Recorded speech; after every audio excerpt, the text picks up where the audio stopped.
pense que le but principal de votre voyage est effectivement la Méditerranée et notamment notre nouvelle exposition et de façon plus large notre programme pluriannuel de travail sur la Méditerranée. Et je comprends qu'effectivement, après, il y aura une discussion avec Nia, Clément et peut-être Xavier Prache qui nous rejoindra. Et donc, c'est important et j'en parle vraiment bien volontiers. La Méditerranée, c'est la mer que nous partageons.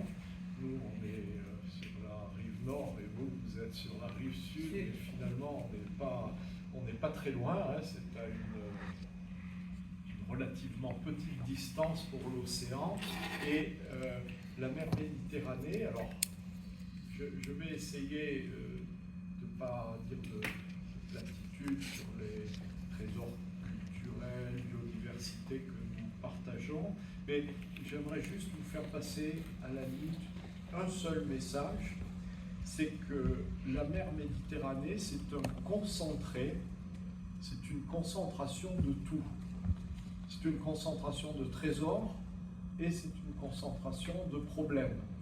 Alors, des trésors, je ne vais pas parler des trésors culturels que nous partageons et qui sont riches, c'est un peu le berceau de notre civilisation, la Méditerranée, mais on est au musée océanographique, je vais donc parler de la biodiversité marine.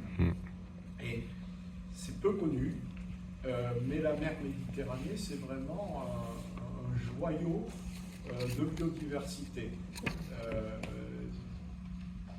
Nia ou Clément dirait un hotspot. Voilà, c'est un point où il y a une concentration d'espèces. Pour vous donner un nombre, aujourd'hui il y a déjà 17 000 espèces recensées en mer Méditerranée. Alors 17 000, ça ne vous dit pas grand-chose, moi ça ne me dit pas grand-chose, donc on a besoin de comparer la grande barrière de corail. Vous avez tous en tête que c'est un formidable joyau de la biodiversité. Dans la grande barrière de corail, il y a environ 8000 espèces recensées. Donc il y en a 2 fois plus en mer Méditerranée. Et après, il ne faut pas trop dévoiler parce qu'on va faire un quiz un peu plus tard. Je vais te recentrer vers l'économie. Je m'arrête un petit peu, mais donc concentré de richesse et de biodiversité, mais aussi concentré de problèmes. Excuse-moi, mais il y a à peu près 500 millions d'habitants qui habitent dans le bassin méditerranéen sur une mer qui est toute petite. 1% de l'océan du globe, donc 500 millions d'habitants, ça fait à peu près 6-7% de la population mondiale sur juste 1% des océans. Et donc c'est un concentré, une concentration de richesses et de problèmes. C'est la raison pour laquelle il faut que nous nous en occupions, parce que ça peut tourner au cauchemar ou ça peut tourner à l'exemple magique et vertueux. Et merci parce que ça nous amène directement sur notre premier sujet qui est justement finalement cette prise de conscience aujourd'hui. L'organisation d'un événement comme l'UNOC ou comme le PEF semble très logique, mais ça n'a pas toujours été le cas. L'océan n'a peut-être pas toujours eu la place qu'il a aujourd'hui. C'est vrai. Notre président d'honneur, mais le souverain de Monaco, son Altesse Sérénissime le prince Albert II, est devenu prince en 2005. Et j'ai eu la chance et l'honneur d'être appelé par lui pour le conseiller donc en 2005. Donc je l'accompagne depuis le début de son règne et j'ai eu différentes fonctions. J'ai été à son cabinet personnel, j'ai ensuite été ministre de l'aménagement du territoire et de l'environnement, en principauté de Monaco, et je suis maintenant directeur général de l'Institut océanographique. Donc, quand il m'a invité à venir pour l'assister, vraiment, on avait plusieurs sujets, mais le sujet de la protection de l'océan était dans sa tête. Et à l'époque, l'Institut océanographique n'a marché pas trop bien, donc il me dit voilà, il faudra travailler sur ces questions-là. Et je dois vous avouer que les premières années ont été difficiles. Quand on allait rencontrer d'autres chefs d'État, quand on allait rencontrer des médias, il y avait un intérêt très moyen pour les questions de l'océan. Et si je dois résumer, beaucoup de personnes considéraient que l'océan c'était très grand, c'était très vaste, et autant à la limite ils se préoccupaient de la petite forêt qui était derrière chez eux et ils faisaient attention à la biodiversité, autant l'océan, bon, ça pouvait accepter beaucoup de choses et c'était très grand, c'était très vaste. Donc on a dû expliquer que l'océan était menacé par le changement climatique, par les pollutions. Il y a eu une prise de conscience progressive et aujourd'hui, nous nous réjouissons de voir que l'océan, on en parle quand même beaucoup. Merci d'être venu du Maghreb pour parler de l'océan et de vous être libéré, d'avoir libéré votre temps sur ce sujet. Donc on en parle beaucoup dans le grand public. Il y a plusieurs grandes conférences internationales sur les océans. J'étais à Busan il y a 15 jours en Corée pour la grande conférence Ocean. À Nice, donc au mois de juin, il va y avoir la conférence des Nations Unies sur l'océan. Et il y en a comme ça une dizaine de grandes conférences internationales. Il faut savoir qu'en 2005, aucune n'existait. Et que finalement, on a réussi à créer avec le Prince en 2010 une de ses premières conférences qui est la Monaco Blue Initiative. Donc aujourd'hui, l'océan est sur la table des discussions. Et il y a eu des progrès. C'est ça, en fait l'une des choses qu'on pourrait dire, peut-être qu'on pourrait attraper juste un verre d'eau, si jamais. Il y a eu des belles. Je te laisse faire.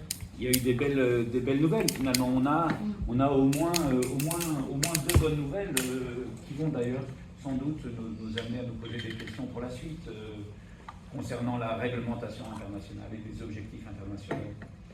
Je pense à BBNJ, je pense aux objectifs 3030. Tu as raison, Clément. Il y a eu des accords importants au niveau international ces 2, 3, 4 dernières années. Il y a eu un accord sur la haute mer qu'on appelle BBNJ, Beyond National Jurisdiction. Il y a eu un accord dans la Convention sur la diversité biologique tous les pays se sont mis d'accord pour avoir un objectif de créer 30% d'aires marines protégées à l'horizon 2030. C'est un très bel objectif et on est content de ces accords. Par contre, le constat que nous faisons, c'est que si aujourd'hui on parle beaucoup de l'océan, s'il y a quand même eu des accords internationaux sur l'océan, on ne voit pas énormément de choses concrètement sur le terrain.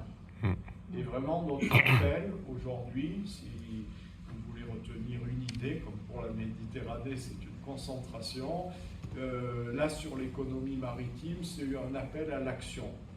Il faut vraiment agir maintenant. Et la conscience, c'est qu'effectivement, les États, les ONG ne pourront pas tout faire.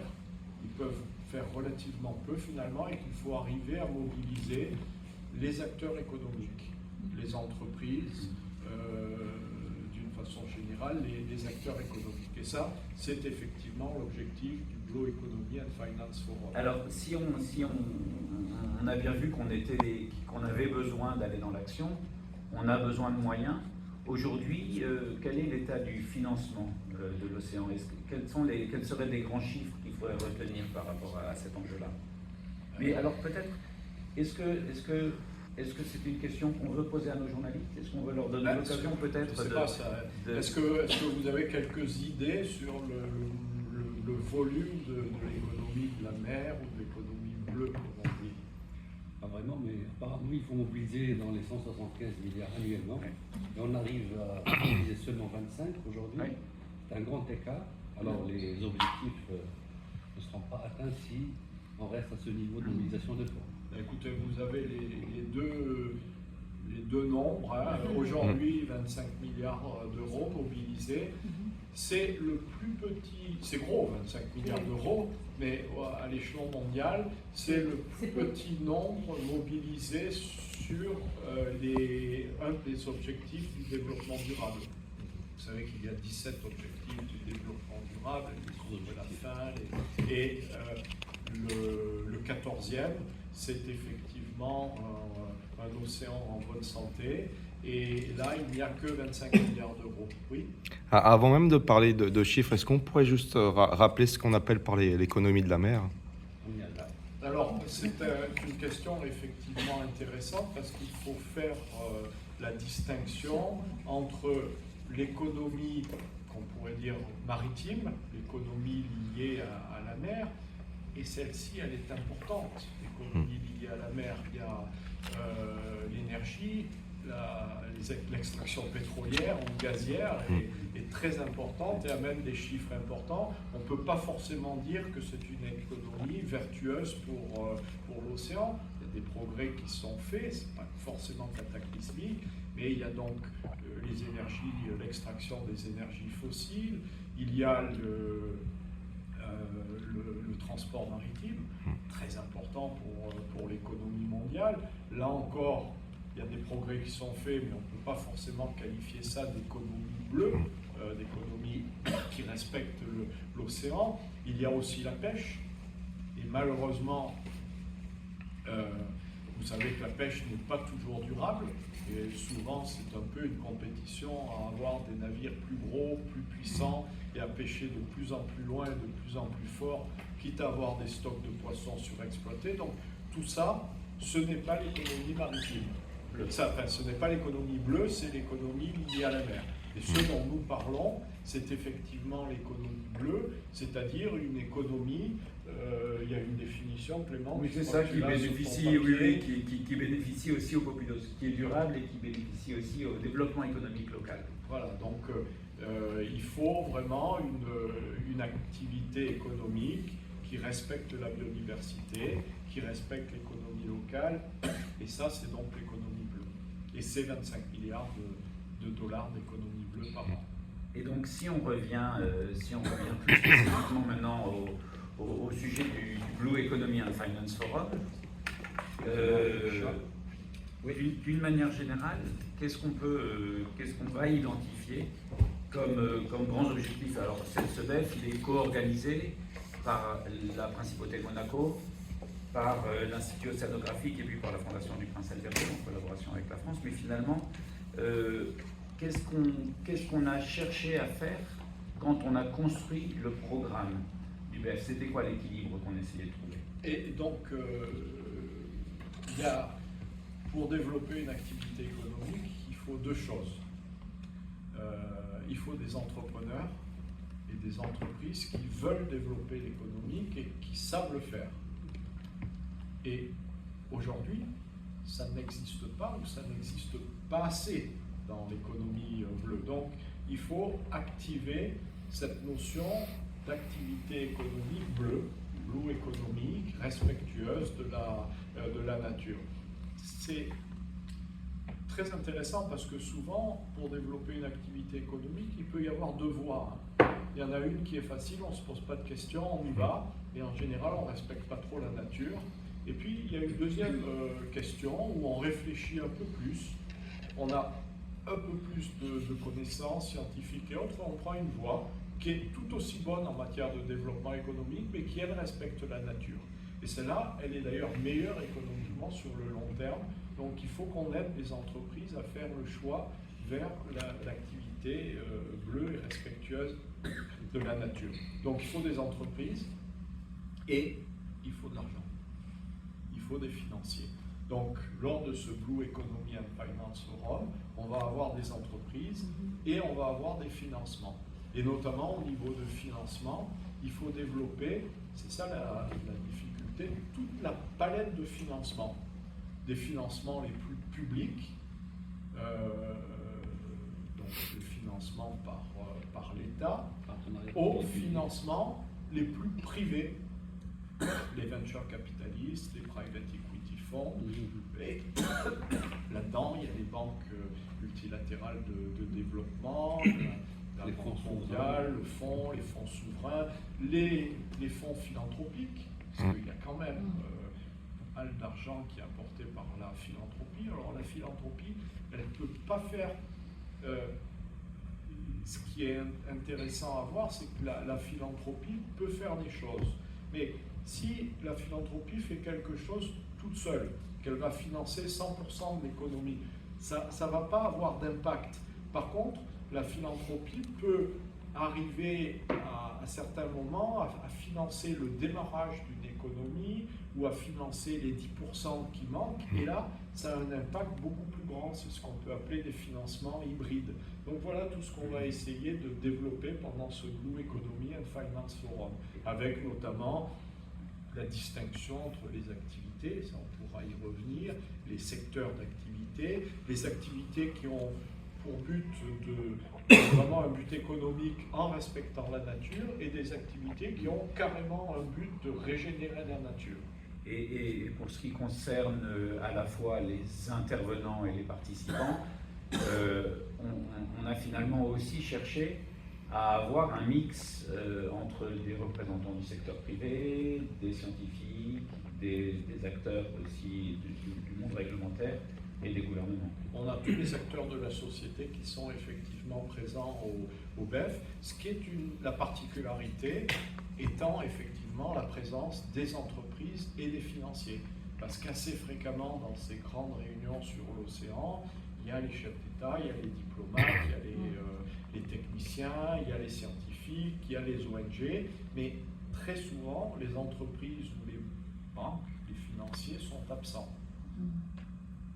Et là, on a réussi à les faire venir ici pour discuter, trouver des solutions. Et c'est ça, trouver, partager des solutions dans ce contexte-là et montrer qu'elles peuvent être réplicables. Madame. Oui.